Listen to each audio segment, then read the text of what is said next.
Hello, everyone, and welcome to Fearlessly Authentic. I'm your host, Jody Harrison Bauer, and this is the show that educates, empowers, entertains, and inspires you to live your most fearlessly authentic life. I believe it's never too late to embrace who you truly are, break through limitations, and live bold and strong. This show is your place for real conversations about health, fitness, mindset, and the courage it takes to live unapologetically. Each week, we bring you inspiring guests and actionable advice to help you take charge of your life. So let's get on with the show. Hello, everyone, and welcome to Fearlessly Authentic. I'm your host, Jody Harrison Bauer, and I am so happy to be here with you. I feel like it's been forever since I've connected with you. Happy New Year to everyone. We are officially in the second week of the new year, and last week was a tough week for LA and a tough week for me because my dog, my sweet Ava, had a terrible infection in her paw, but we'll get into all of that. If you are a first-time listener, welcome to the show. This is the place where we educate, empower, and inspire you to live your most fearlessly authentic life, because in my humble opinion, if we're not trying to do that every day, then what the heck are we doing here?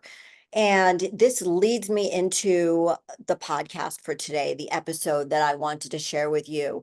I originally had a different idea for what I wanted to talk to you about, which I will save for another week. Given my current circumstances, I really wanted to share my journey of leaving my marriage. I've shared a little bit about it with you, little parts or even some episodes alluding to the fact that I was going through something, but I am separated. I have filed for divorce and navigating through the emotional and the financial challenges and starting over at 64 because I did turn 64 on December 27th. So I am now a year older. And if you told me that I would be in this situation at 64, I would not have believed you, because when I got married, it was going to be for the rest of my life. And I knew, I've talked about listening to your gut, and that's exactly what I have tried to put in practice as often as I could. And I think that lends itself to being authentic as well, because when we lean into our gut, that is our honesty, our intuition. And I I knew that I was not as happy as I quote unquote should be. And everybody's level of happiness is different. I've always had very high expectations for myself as a woman, as a mother, as a sister, as a daughter, and as a spouse or a significant other. I take those responsibilities seriously, and I want to honor them. And what happened to me was that I realized that I needed to reclaim my authenticity. I needed to reclaim my happiness. I needed to reclaim joy in my life. Everything that I talk to you all about every single week about living your most fearlessly authentic self comes from a place of me always trying to do that as well, which is why it touches me, which is why I enjoy talking about it, because I'm going through the journey, the same journey that you're going through, but in different ways. We're all striving. If you listen to the show, you are here because you are striving to be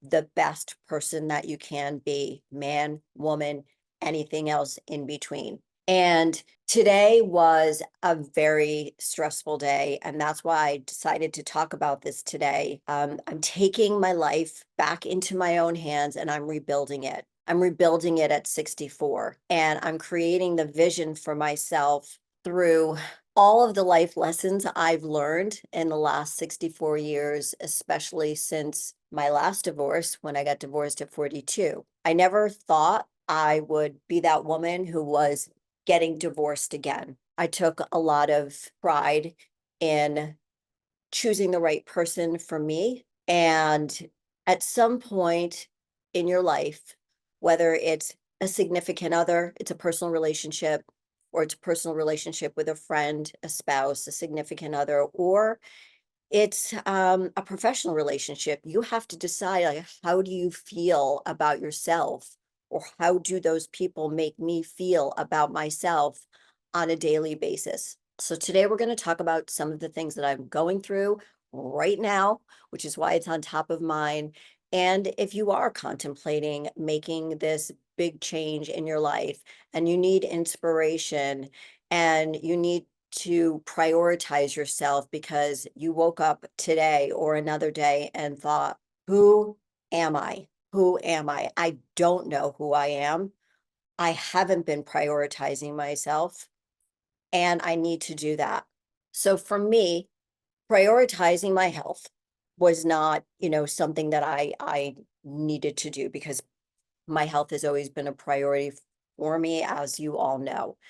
And again, if you're new to this show, you can find me on all social platforms at Jody Harrison Bauer. I've been in the fitness industry for over 35 years.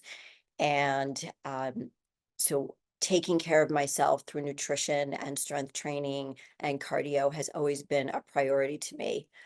I'm sharing this with you all because, as I said at the beginning of the show, I'm here every week, either by myself or with a guest, to educate you, empower you with that information that you're going to gather today from me, and then live the life you want. And by doing so, you will inspire other people. So I'm hoping I can do all of those things today. And so today was incredibly stressful for me. I have a lot of financial information that I need to gather. And the reason I'm not a CPA or a financial advisor is because finances are not something I enjoy doing, and something I would prefer not to do.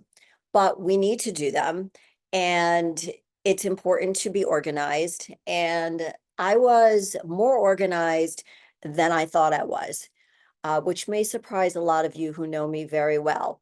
And it was interesting to start going through everything. It brought me back to my divorce in 2002 and why a little PTSD, if you know what I mean. Not, it wasn't all like rainbows and sunflowers. It wasn't anything like that. But the nice thing, quote unquote, nice thing about my first ex-husband, oh, I can't even believe I'm saying that. I don't know. I'm gonna go off topic for a second. I never wanted to be divorced again. Never. I I would be embarrassed. I would feel like a failure. And wasn't it enough that I already felt like I failed in my first marriage? Now, I know it takes two to tango. It's not just one person's fault. In some cases, maybe it is. But even in a situation where you've got somebody who is abusing substances or is abusive in some way, whether it's mental or physical or in any other way, something traumatizing in your relationship, yes, more than likely, we usually want to blame the person who is the abuser or who is being abusive. But it also takes that other person that is allowing it, who's tolerating it. Okay. So we aren't, I don't like a victim mentality. So we're not victims. None of us should feel like victims, unless, of course, you are a victim. But think about, are you a victim or are you a victim of a circumstance? Now, obviously, if somebody is abusing you and hurting you and so on, you are a victim. But I want you to also think about, this goes for men and women. I'm not just talking to the ladies here, guys. So it goes both ways. And I want you to think about how you can change that situation, because so many of us feel like we're not being heard, men and women, not being heard, not being seen. Our needs are not being met emotionally, physically, sexually, maybe financially. And we want to sometimes retaliate on the person who promised us they would be there for us emotionally, physically, sexually, financially. And so it gets very, very, very gray and it gets very, very messy. And if you're still listening right now, then you've gone through a lot of the things that I've gone through. It gets messy. There's the blame game. There's trauma bonding. And all of those things could lead to us staying in a marriage longer or a relationship longer than we know we should have. And I don't want you to blame yourself if you have stayed longer. More than likely, you stayed longer because maybe there were children involved, or maybe you stayed longer because you felt that you can make the changes that are necessary to change the dynamics of the relationship. And I want you to also think, this is not just about a romantic relationship. Think about the friends you have in life. Think about the people that you know through business, people you've met, people you're familiar with that are not working with you the way you want to work, or not responding the way, are not, you're not relating to each other in a way that is satisfying and rewarding to you. It's not something that's helpful to you. It's not a positive situation. That happens in work, that happens with friends, and that happens in our romantic relationships. And I've had them happen with all situations. I've talked a lot about my marriage a little bit, and the fact that I was divorced in 2002 and what it took to become a single mom. I mean, when I tell you I was clueless about money then, I was a stay-at-home mom, and I was working very part-time as a personal trainer and a nutrition coach, and very part-time. And thank God that I had that under my belt, because I wouldn't have been able, it made it a lot easier for me to get a job as a personal trainer where I was getting paid and where I was working more hours. And we, at the end of the day, we need to step up to the plate for ourselves, guys and girls. We need to prioritize what we need. Now, what's the best thing that we can do? Self-awareness, of course, being aware of the fact, hey, let's just for this discussion, we're going to keep it to a marriage, okay? Because I don't want to keep saying marriage or relationship, friendship, whatever. But these things can relate to your work relationships, and they can work with friendships, because I've had the situations happen to me, and I know countless women that I've talked to, and men, where it's happened to them as well. But for this episode, we're just focusing on a marriage. And you're self-aware enough to say to your spouse, this isn't working for me. Let's sit down and talk about it. Now, there is the case, like in mine, I could share a little bit about that. Like in my case, where he wasn't really aware of it. He worked so much that he didn't really have time to hear my quote unquote complaints. But what they really were my needs. And as my therapist will vouch for me, she's always said this, Jody, you don't need a lot of attention. You just need a little bit. And that was all I was asking for, was just a little bit of attention, a little bit of, so how was the podcast? You know, how did your day go? But he worked so much, and I'm sure you've all heard this. They say they work so much for us, but I didn't really need him to do that. That was his own drive. And I really wanted him to own that. And he really didn't. Not here to shit on him. He's a good man, works really hard. And that's the hardest thing about a marriage, is that when you know that you have a good human being, he's a good human being, I'm a good human being. Where did this all go wrong then? My ex-husband is a good human being. Where did this go wrong? Self-awareness is key. Not caring about what other people think is key, and it comes with life experiences and confidence. I didn't have that back in 2002, the late 1990s. I didn't have that confidence. I did care about what my friends thought. And that's why when I look back and I think, how did I ever do that? Because I cared so much about what other people thought. And so did he at the time. And, but this time, because I've worked so hard on myself, I was very aware of, and it's a second marriage. I was very aware of what needs I needed to have met and that they weren't getting met. So I continuously communicated with him. And I urge you to do the same thing. Talk to your spouse, talk to your significant other, let them know how you're feeling. The correct response should be, what can I do to help you? What can I do to help change this situation so you feel better, happier, more joyful, safer? Women want to feel safe in their relationships. And when they start feeling unsafe, they start emotionally stepping away. Can you understand that right now? For everyone listening right now, can you relate to that? I guarantee for every woman who's listening to this right now, you can relate to it. It's that feeling we have. It's that fight or flight. Fight or flight. I don't feel safe. Where can I go? Don't feel safe. What can I do? So I urge you to work with a therapist and work on your self-awareness. Find a coach, find a mentor, find a good therapist who can help you understand your feelings and maybe why situations in the past haven't worked.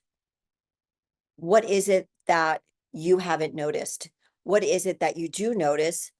And it's a red flag. So let's talk about this. The red flags, a term that's very popular, became very popular years ago. I saw the red flags, but I thought I would be okay with it. Were the red flags horrible? No. But the red flags that you notice right now are the red flags that are going to be more than likely the thing that ends the relationship. You need to address them right away. And if your spouse or significant other does not respond in a way that is compassionate or empathetic, that should raise another red flag. If they tell you your feelings, that they don't matter, nobody's going to say to you, your feelings don't matter. If you're with somebody who says your feelings don't matter, run. But if they say, yeah, you're overreacting, you're being dramatic, you can't take a joke, all that bullshit, maybe you need to sit down with a therapist and figure out if this is the right relationship for you. Because when we get to a point where we sit down with our significant other and say, hey, listen, we need to talk about these things right now because I'm feeling sad, lonely, depressed, anxious, fearful, and they're not there to give you a comforting hug or ask you for more information, the response should always be, how can I help you? What can I do to change things? What do I need to do? Where do I take accountability to help us in our relationship? And to be honest, I didn't have that in this relationship. And that was sad for me. And I knew it. But I also prided myself as a very independent person. Hey, I was married for 17 years, been divorced, been single for 19 years or however more years it was. That let's see, it would have been 12 years, 19 years. I don't know. I can't do the math, I told you. And I can do this. I can do this. And we think we can take on all of these issues, but really we have to talk about, okay, this is something that you need to hold yourself accountable for. You hold yourself accountable for this. I'll hold myself accountable for that. And then we both come together as a whole. So that didn't actually happen for me. And I'm curious to see if it happened for you. So that brought me to, plus a lot of other things, but that in a nutshell took me to the place where I said, it's time for me to leave this relationship because I realize that at his age and my age and our life experiences, you know in your gut that somebody's not going to change. You should never marry somebody who you think you can change. You should marry somebody or be in a relationship with somebody who's already done the work, that brings their whole self to you, not damaged. And we all bring some damaged shit to a relationship. But the key point is that you talk about it, that you talk about what is it that is a red flag for me? What troubles me about the reaction I got from you about this? What I loved about my husband is how patient he was, how independent he was, and I'm sure and still is. But the things that I fell in love with him about, his independence, the fact that he was hardworking, the fact that he loved what he did, the fact that he made me feel like a priority, the fact that my feelings were important to him, the fact that he wasn't up my butt saying, "Where are you? Where are you? Where are you? Where are you?"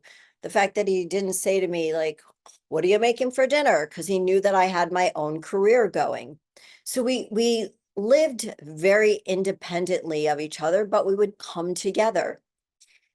And eventually that independence, he would do his thing, I would do my thing. We'd get together and have dinner with friends or by ourselves. But then it became more and more and more and became more like our life. And then I realized, wait a minute. And a lot of these things happened to me after I closed my studio. I had more time to think about my relationship because you all know that when you're so busy and life is super chaotic, you don't have time to stop and think. Stop and think, like, what's really going on in this relationship? Am I happy? Am I experiencing joy? Am I happy? Am I happy? And how much can I tolerate? And I pause there because we shouldn't have to tolerate anything. Like when I think of that word, how much can we tolerate? When I think about tolerance, I think about something that's painful, right? I think about, for me, it would be like going in a plunge pool. I can't tolerate that much cold. Going in a sauna, like I can't tolerate that much heat. Getting yelled at, getting hurt. When I had this situation with Ava, my pup, and just trying to take a chicken bone out of her mouth, and I was in such a panic about her swallowing it and rupturing something, and so scared that I put my hand into her mouth to try to pull out the chicken bone. And when I did, she bit down on the chicken bone, and that's why I have the Band-Aid on my finger, and I lost a nail, and it was super painful. It still is a little bit painful. I, I, I, I tolerated it. But those are the things that you think about when you think about the word tolerate. You shouldn't have to be in a relationship with somebody where you're beginning to tolerate things for because you want to stay married, because financially it's better for you, or you're staying because you don't want to get divorced again. What will people think? What will they think of you? Oh my God, you're a failure. Two relationships. What will your, at my age, it's more like, what will my kids think? Um, I wasn't worried about my friends or anything like that. It was my daughters that I thought about, and obviously they're much older now. So we shouldn't have to tolerate the way somebody treats us if it's not the way we feel while we're with them. And so when I decided to finally leave, that the turning point was after closing my studio for 2 years and having the time to think and having the time to really work on me. And you've heard me talk about the retreat. Going on the retreat, it was the 2 years was like a culmination of understanding who I was, what I wanted, how I was going to spend the next 30 or 40 years on this planet with this man in this marriage. And after asking many times, can we work on this? And him not really finding the time, not making the marriage a priority over work, even though financially we gained. The money was never that important to me. It was the relationship that was important to me. And we're only as happy as we are in a relationship. And the Beatles sang it great.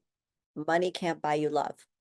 Now, there are a lot of people out there where money can buy them love or tolerance, that they can be with somebody because they have a lot of money and they do stay for the money. That's their decision. I'm not that girl. I've never been that girl. I walked away from a marriage where I had everything. I didn't need or want for anything. But I needed more independence. I needed more peace and joy. And I needed to know that I could count on myself. So when we come back, I want to talk to you more about getting through a divorce, going through it, making the big decision to get divorced, and what you can do to be prepared for it, and what you can look out for yourself to take care of yourself better if you're in a relationship that's not working so great right now. So stay with me. I'll be back in a few minutes. Hello, everyone, and welcome back. I really wanted to get into the other feelings of fear and anxiety about making that big decision about leaving a relationship, specifically getting a divorce and starting over, being alone, and the uncertainty of your future. And there's also guilt and learning what I need to manage. So the going back to fearlessly authentic, the fear of starting over.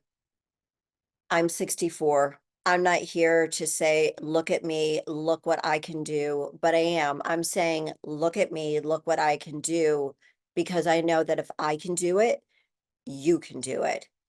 I am not like this incredibly fearless person, but I try every day to be fearlessly authentic. And that's why I wanted to share what's going on in my life with all of you right now. Um, because as I mentioned at the beginning, I have filed for divorce, and it's been a very, very, very, very emotional roller coaster. I was a little uncertain about the future. I mean, I don't know what's going to happen in the future, but I know I have to rely on myself. And I even knew that back in my 40s, but I'm telling you right now that you can rely on yourself. I know you can. Even if you've never worked and you're getting divorced in your 60s and you've never had a job before, you're going to get through this. I promise you, you are going to get through this. I know it seems like a big freaking shit show right now, but you will. You have to follow your gut. I know it sounds simple, but you really, really do. I felt really guilty when I decided to make the decision and file for divorce. I felt really bad, but I do know that I communicated my feelings and the needs that I had couldn't be met. So it wasn't fair to me, and it's not fair to him. He deserves somebody who loves him for exactly who he is, and so do I. But that still doesn't take away feeling guilty, being the person who decides to leave the marriage. But during that time, you start understanding who you are even more than you did before you decided to make that decision. And every little small victory that you have right now Ladies and gents listening, every little victory that you have right now, I want you to celebrate it because they are there to reinforce the decision you've made to leave a relationship that was no longer serving you. My advice is to work as hard as you possibly can in your relationship to make it work, but the other person has to show up too. I've said this before and I took it from my therapist. You can only clap with two hands. It takes two to tango. And if they're not there, then you can't do this by yourself. And I think so many women believe that if they change, I'll change to exactly what he wants me to be. I'll walk on eggshells to be exactly the way he needs me to be. I did it. I was walking on eggshells, and that was a big aha moment for me when I realized that if I didn't do something that he wanted me to do or wasn't behaving in a way that he wanted me to behave, that he shut me out. He gave me the silent treatment. He would act like he was really, really hurt. And when I would ask what was wrong so we could talk, he wouldn't share his feelings with me. So how am I supposed to understand somebody who is not communicating with me the way they feel? How do you make something work? How do you meet in the middle when both of you or one of you isn't communicating with the other? And then you start thinking, well, is it all me? Maybe I need to change the way I communicate. Maybe I should change the way I dress. Maybe I should laugh more at his jokes. Maybe I need to blow more smoke up his ass and tell him how great he is and how beautiful he is and how charming and great he dresses. But you know what, guys? I fucking couldn't do it. And you don't have to either. I wasn't going to go through what I went through in my 30s and my 40s and my 50s and some of my 60s, being somebody that somebody needed me to be when I didn't want to be that person. And you wake up one day and you go, fuck this shit. I'm not doing it anymore.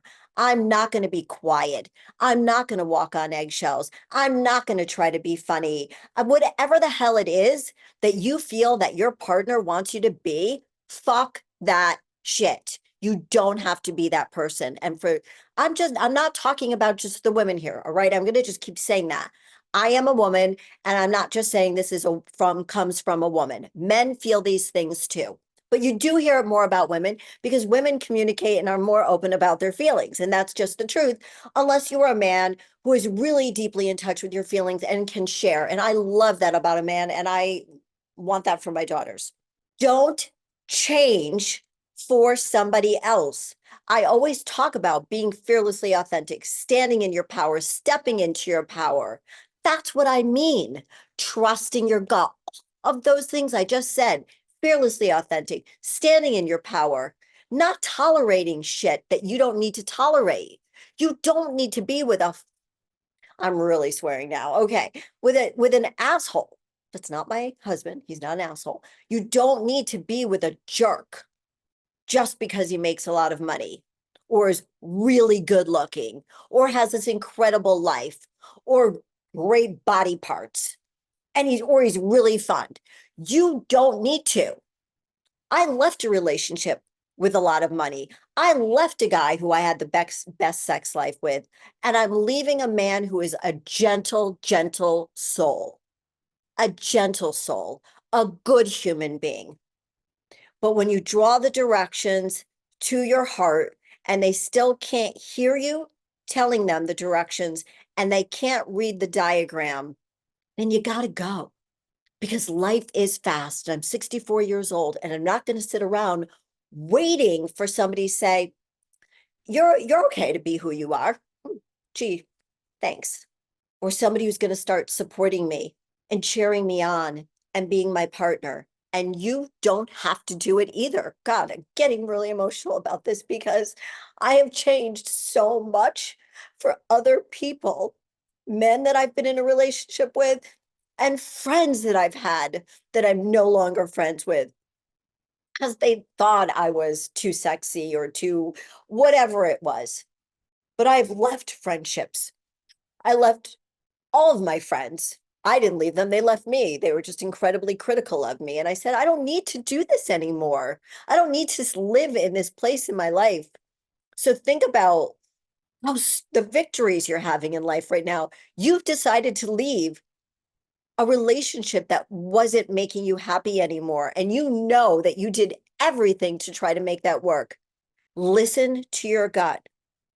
Listen to your gut and trust yourself. I know it's scary. Trusting our gut, listening to our gut and trusting our gut, damn, it's scary. But it's the freaking truth. It's the truth. Oh, it is the truth. And one of the promises I made to myself a long time ago, over 20 years ago, was that I was going to always trust my gut. And when I feel like I failed to trust my gut, I stayed in a relationship too long, and I'm not talking about my marriage. I stayed in a relationship too long and did things that I didn't want to do and became somebody I didn't want to become. I I was disappointed in myself because I felt like I failed myself. Like, what the hell was the matter with you, Jody? Like everybody else saw it. Your daughter saw it. Your dog felt it, but you didn't see it. You were too blind to see. You didn't want to see it, even though your gut was telling you. I want you to really embrace that gut feeling. So today was a stressful day. I knew the day was coming. I've been preparing for it. I have to be in court in a couple of days, and I am prepared for it. However, my insides, and it must have been last night. I was like, I had a stomach ache. I went to bed with I'd taken some Tums. I thought, well, I have indigestion, but like I don't eat foods that would give me indigestion. Wasn't even indigestion. I thought maybe the Tums with an antacid would help. And then for the ladies there out here listening, when you get your period, I don't get my period anymore. But you use a heating pad. For many of us, it's very soothing. So I went to bed with a heating pad on and cuddling Ava. And this morning I woke up, I didn't have it anymore, but it must have been like a precursor to what today, the news I was getting today, that boom, we are going to court. We do need these documents in hand. Luckily, I have somebody in my life that was with me today that was like, Jody, we got this. Show me everything you got. We're going to do this. So that was very helpful, and I will always be appreciative. You need a support system. You need to take care of yourself, and you need coping mechanisms. For me, I would suggest to you getting to the gym if you work out. Don't stop working out just because you've been pitched this curveball. Don't stop taking care of yourself. Keep doing the things. Try to keep on a routine. It will help you feel sane. So when you go to bed at night, you know, I got to the gym. I ate healthy. There are days that I don't want to go to the gym. So what do? I'll go outside and take a walk. I won't walk with my dog because sometimes it's very stressful to walk with a dog that pulls you a lot. I will walk by myself. It kind of opens up it. I'm able to like stretch my mind and my body when I'm walking and breathing the air and not listening to anything. Sometimes we get overwhelmed. I used to listen to a lot of podcasts about like what I was going through. If you want to, great. But don't forget to take care of yourself. Work out, find a support system, find friends that you know you can confide in that are there to support you. During this process, you will find who your friends are. Now, they might come out of the woodwork because they're friggin' nosy. Those aren't your friends. Your friends are the ones who have known from the beginning what's been going on in your life because you felt safe enough to share this with them. Those are your friends. Those are the men and women who are going to keep you safe and be there and be on the phone with you and talk to you about all of the stuff you might be going through. Those are your friends. Finding the right therapist for you. It might be somebody who can balance your chakras. It might be a healer. I don't know what you need right now, but I used a healer. I've been to a psychic. I have a therapist. I have gotten more grounded spiritually. That doesn't mean it's religion. You know, I'm Jewish. I'm very spiritual. It's not like I go to synagogue all the time. I'm not like a practicing Jew. I am Jewish, but I'm very spiritual. It doesn't make a difference what religion you are. Get your feet on the ground, feel the ground, get the rest you need. But please, please, please, please try to stick to a routine as much as you can. It will help you cope with the stress, and it will be the way you can manage a lot of things that are going on in your life right now. I was completely frazzled 2 hours before I recorded this podcast. And I thought to myself, how the hell am I going to get on here and talk? But I did it because I really wanted to share with you what's going on with me so it could possibly help you. I know that when I would train my clients in studio, there was so much that I learned from them and they learned from me. Letting go of any toxic relationships. And like I said, you'll know who your support system is: family members, therapists, friends, and anybody or anything that's toxic to you right now. Start to slowly remove yourself from it. Or you could have a conversation with this person and say, this relationship isn't serving me anymore. I don't feel good about it. That's the last thing you need, is something else going on in your life that's not working for you. Since I've decided to move in this direction, still dealing with the guilt every day, because of course, I still have love for him. I will always love him. It's just, I I needed him to work with me. And that's what's sad about my divorce, my separation, going down this road, feeling like maybe I failed myself again. But the difference is now I don't feel like I failed myself. I do believe that he deserves to be happy and I deserve to be happy.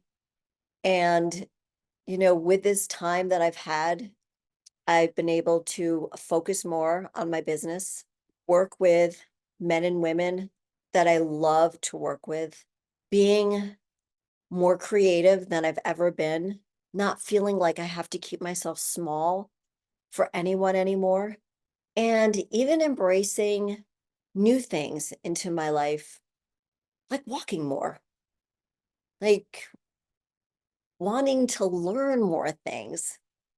I said to my daughter, maybe I'll start playing tennis.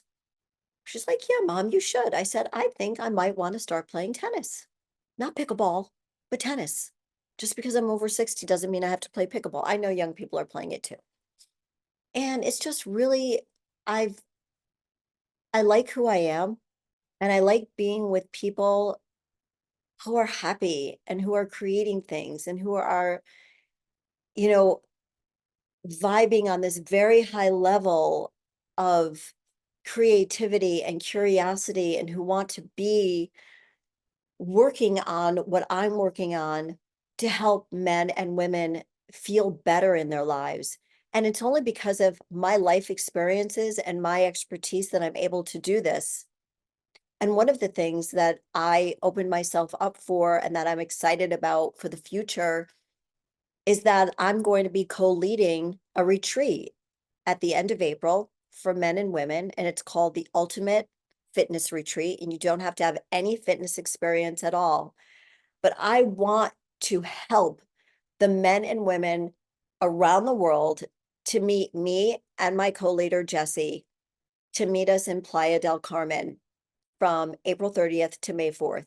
So we can hug you, so we can teach you, so we can help you, whether you're going through something like this or you're just not just, I mean, I was a stay-at-home mom too, but you're a stay-at-home mom and you need a break from the kids and your husband. It's for people who want to grow. It's for people who want to learn how to live a healthier life. One of the things I'm super excited about is meeting all of these people in person, and that Jessie is going to be leading us on meditation and yoga. She's also been going to be teaching cycling classes.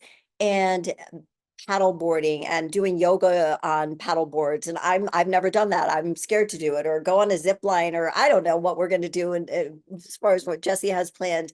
But for me, it's gonna be taking you through functional workouts and teaching you the foundations of nutrition. Because just because we're older, and this is not for older people, this is for any age, any stage of life or fitness, it doesn't make a difference where you are. Come because you want to relax. Come to this retreat because you want to learn more about yourself. Come to this retreat because you need a reset. Come to this retreat because you want to reclaim your happiness, your joy, and your love for yourself.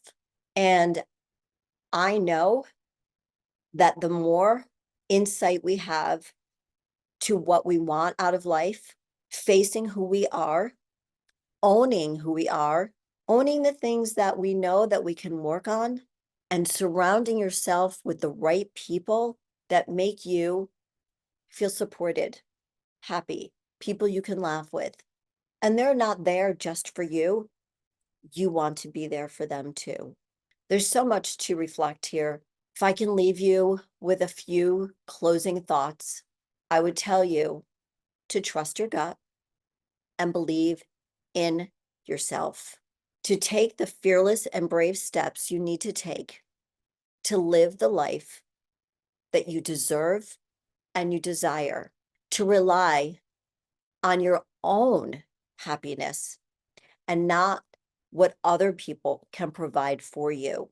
To, if you're going to enter another relationship, to come fully whole as yourself. We're always going to have a little bit of a travel bag with us, right? Of shit we're going to carry around, maybe for the rest of our lives. But we need to learn how to manage it. And self-awareness is number one. Like I tell my clients, protein is number one. Moving your body is number one. Self-care, health, wellness, staying on a routine. These are all things that are going to help you stay level-headed so you can handle the stress, because it is going to be stressful at the time that you decide, if you decide that this relationship is no longer working for you. And last but not least, get rid of the toxic people in your life, because it's just going to mess you up. Stick with the people that love you and support you. You know who they are. Trust your gut. Reclaim your happiness, your joy, your fulfillment. Reclaim you. Thank you so much for listening today. And until I see you next week, go live your most fearlessly authentic week. Remember to follow me on Instagram at Jody Harrison Bauer, on all social platforms. And for more information on the retreat called the Ultimate Fitness Retreat, which is going to happen April 30th through May 4th in Playa del Carmen in Mexico at the Grand Hyatt. It's a gorgeous, gorgeous place. It is going to be beautiful there. We're going to have so much fun. There will be a lot of downtime and a lot of learning, but we want it to be relaxing, and we want you to walk away feeling more empowered than you ever have to make big decisions in your life. Thank you for listening, everybody. Bye-bye. I'll see you next week.